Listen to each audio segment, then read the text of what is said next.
Shalom, salam sejahtera. Renungan malam seiman berjudul Tidak ada Penghukuman.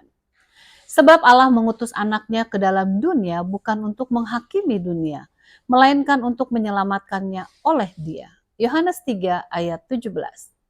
Pembenaran atau justification di mana termasuk di dalamnya perasaan bebas dari rasa bersalah atas dosa lama yang telah kita lakukan, menyediakan kita untuk memasuki proses penyucian atau sanctification yang secara mutlak membebaskan kita dari perasaan bersalah atas dosa yang kita telah lakukan sekarang ini.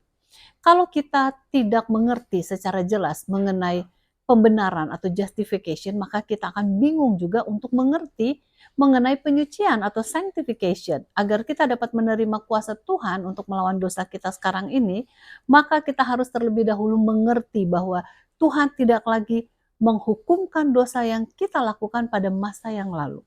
Bila kita datang kepada Tuhan untuk pembenaran atau justification, maka Ia bukan saja mengampuni kita, akan tetapi kita seolah-olah berdiri di hadapannya sebagai orang yang tidak pernah berdosa. Nah, perasaan bebas dari rasa bersalah dan penghukuman inilah yang memberikan kepada kita pengalaman pertumbuhan dan kemenangan dalam kehidupan kita sebagai hasil dari memiliki perdamaian dengan Tuhan.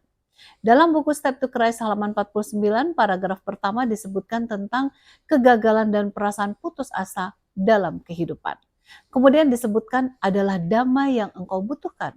Apakah engkau pernah pikirkan bahwa untuk memiliki perasaan damai engkau harus memperbaiki kehidupan Anda terlebih dahulu dan mempunyai kemenangan atas dosa? Bukan demikian caranya untuk memperoleh damai. Perasaan damai dengan Tuhan sajalah yang dapat memberikan kuasa dalam kehidupan kita untuk mengadakan suatu perubahan. Damai bukan timbul akibat adanya kemenangan, akan tetapi kemenangan diperoleh akibat adanya perasaan damai dengan Tuhan.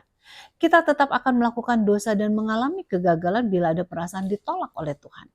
Penerimaan Tuhan dengan penuh kasih sayang kepada kita akan menyediakan jalan untuk suatu pertumbuhan kerohanian.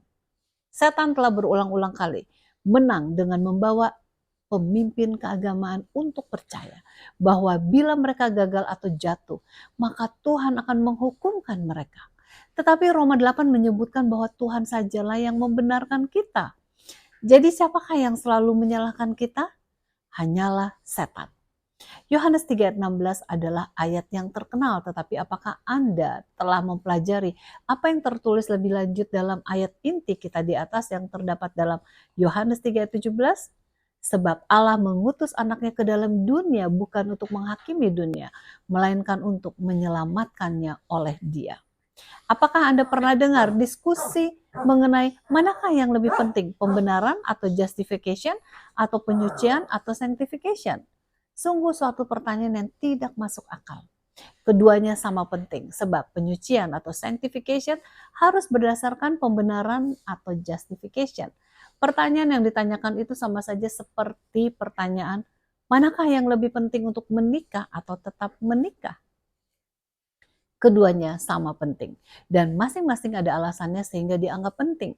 Apa yang Tuhan telah lakukan untuk kita dan apa yang Ia ingin lakukan dalam diri kita merupakan dua pekabaran yang baik. Keduanya meliputi keselamatan kita. Kiranya kita dapat tetap menikmatinya, kasih Allah yang agung kepada kita, sehingga kita tidak pernah akan merasa putus asa akibat tuduhan setan yang tidak benar itu. Tuhan Yesus memberkati kita.